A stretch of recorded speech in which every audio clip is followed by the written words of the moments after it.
Pessoal, sejam todos muito bem-vindos ao nosso Minuto de Reflexão. Sou César Tavares, hoje é dia 20 de maio de 2020.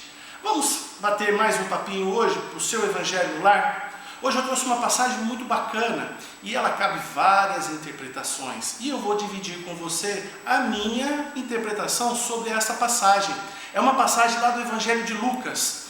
E ela é tão minuciosa que eu gostaria de conversar com vocês. E me permitam que eu vou ler. É o capítulo 11 do Evangelho de Lucas, do item 21 ao item 26. Ele fala assim, é bem curiosa essa passagem. Eu vou ler exatamente como está lá.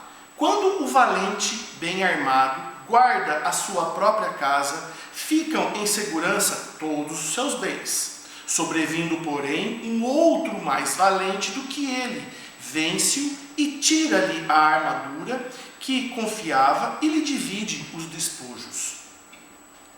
Quando o espírito imundo sai do homem e anda por lugares áridos, procurando repouso, e não o achando, diz: voltarei para minha casa de onde eu saí.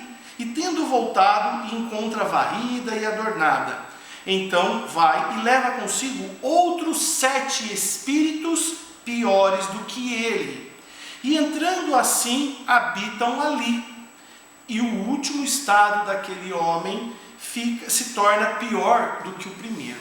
Ai, ai, ai, pessoal, vamos refletir sobre essa passagem. É muito impactante, né? Ele fala que o espírito imundo acaba habitando o homem, ficando pior do que o primeiro homem, pior do que o segundo. Então, primeiro a gente precisa identificar o que é a casa neste ambiente, né? O que seria a casa do homem valente? A casa do homem valente nada mais é do que a sua alma, o seu espírito, né? E quais são os bens de um homem verdadeiro? A sua paz, a sua tranquilidade, a sua consciência tranquila.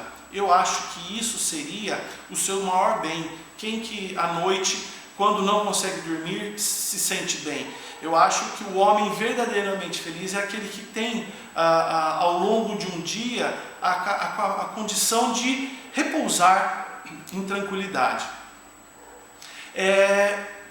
Outra coisa que é importante, o que seria o espírito imundo? Seria realmente uma obsessão. Seria quando se a gente tivesse a interferência, aí cada religião usa um nome, o diabo, o demônio, o Beelzebul, qualquer outra coisa.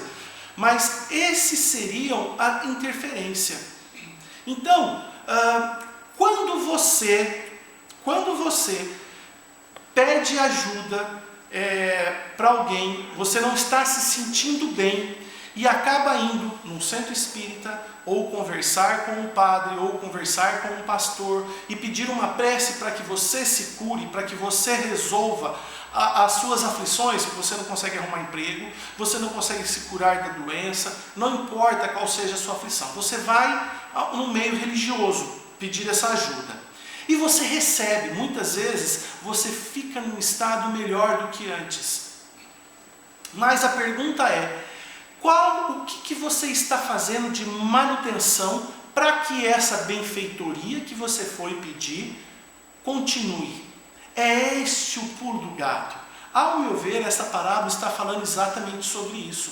Se você consegue ter um equilíbrio sobre os seus pensamentos e um equilíbrio sobre os seus sentimentos, quando se tira o estado do primeiro homem, a pessoa não vai te encontrar. O obsessor, ou o diabo, ou qualquer nome que você queira usar, ele não vai te encontrar. Porque você emana sentimentos, pensamentos, que faz com que, vamos usar uma figura, que você voe a 10 mil pés. Porque você estava numa situação de depressão, voando baixo, quase tocando no solo, a 5 mil pés, a 3 mil pés, quase colidindo com os prédios, você estava nessa... Mas aí você vai, procura a igreja, conversa com um padre, conversa até mesmo com um profissional, um psicólogo, um pastor ou um centro espírita, você eleva a sua vibração. E aí você começa a voar a 10 mil pés. E aí, você está mantendo essa vibração, e quando você cai de novo, você derruba essa vibração, você volta a encontrar aquele obsessor, ou o diabo, como você queira chamar. Aqueles velhos pensamentos retomam, e você cai no abismo novamente. E você viu que Jesus fala, através do Evangelho de Mateus, que quando o espírito imundo sai da casa do homem, ele vai e fica vagando por lugares áridos. Se for um espírito obsessor, ele vai encontrar outros parceiros, e aí você cai, ele encontra você novamente. A chance de, segundo Jesus, ele voltar com outros amigos é grande. E aí não volta um obsessor ou um diabo, voltam 2, outros 7, como afirma Lucas no seu Evangelho. Volta outros 7. E aí fica claro para você que quando, antes de você pedir ajuda, o seu estado depois acaba ficando pior, porque você tinha antes um espírito imundo te atormentando, que é a linguagem que Jesus usa, né? O espírito imundo. Então tinha um espírito imundo te atormentando, e ele volta com outros 7, e aí o seu estado fica pior do que antes. Então, pessoal, então eu estou falando aqui que vocês não devem pedir ajuda? Lógico que deve, mas você deve manter a sua elevação, a sua frequência a 10 mil pés, e depois, com o estudo, você vai levar para 11, e depois esforço e prática, eleva para 12. Isso é através da prática da caridade, o estudo e a prática da caridade. E voltando ao assunto, a casa. Qual é o lugar mais... Quem é a pessoa mais importante do mundo para você? É lógico que é você. Você é a pessoa mais importante. E qual é o lugar da pessoa mais importante do mundo? É a sua casa, o seu lar. Então reflita, você precisa ir na igreja para encontrar um ambiente de paz interior? Lógico que não. Você precisa ir no templo? Lógico que não. Você precisa ir no centro espírita? É lógico que não. O que você precisa fazer? Trazer o Evangelho para a sua casa. Esses lugares são bons para que você recicle o seu conhecimento. Então você vai ouvir o padre, você vai ouvir o pastor, para agregar aquilo que você já tinha aprendido. Ouvir novas histórias. Mas o ambiente principal, o escudo que você vai formar na sua família é através do Evangelho no lar. E se você for de outra crença religiosa, o Alcorão no lar, ou a Torá no lar para os muçulmanos, para os judeus. Então, é a única forma que eu encontro de você manter-se equilibrado, monitorando os seus pensamentos, monitorando os seus sentimentos e estudando para que a sua frequência vá de 10 para 11, 12 e continue sempre evoluindo. Só mais uma reflexão.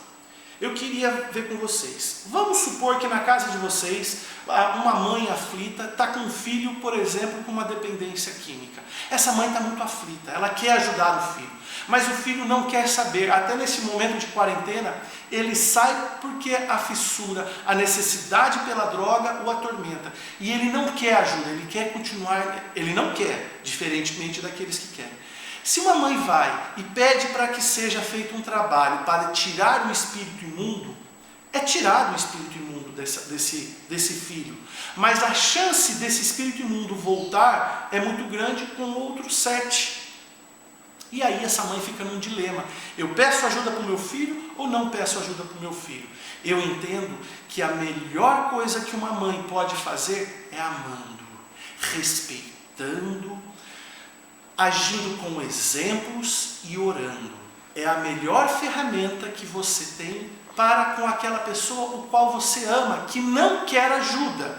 Aquele que quer ajuda fica muito fácil, né? Você vai e leva ele para conversar com o padre, com o psicólogo ou com o pastor, alguma coisa assim. E ele está querendo ajuda. E você vai ajudá-lo a manter cada vez mais, sair daquela depressão, daqueles 5 mil pés, e gradualmente elevando a sua vibração.